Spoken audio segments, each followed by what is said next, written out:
Hello, je vous partage mon point de vue sur les énergies cachées.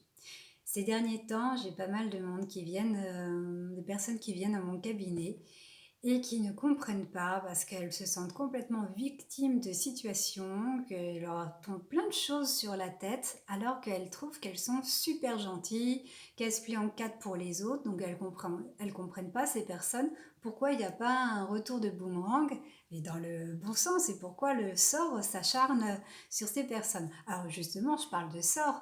Parfois, effectivement, il y a des histoires de mauvais œil, de sorts, etc., etc., ou qu'on nous fait des projections négatives sur notre personne, ce qui fait que ça plombe les énergies et ça entraîne des opportunités désastreuses.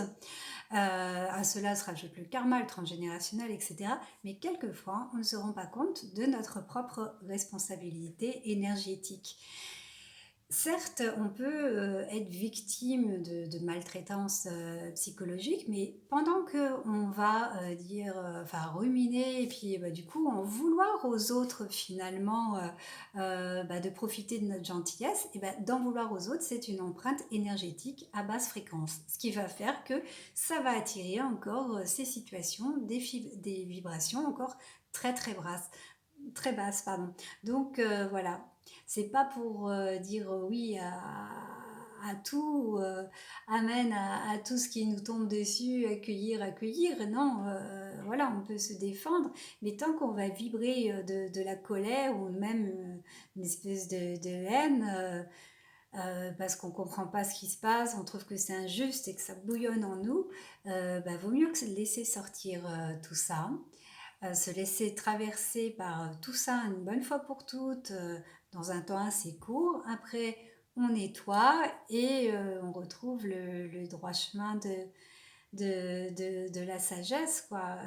Si ces personnes ne nous conviennent pas, on règle les histoires, on finit des chapitres et on passe à autre chose. Ça prend du temps, c'est très facile à dire.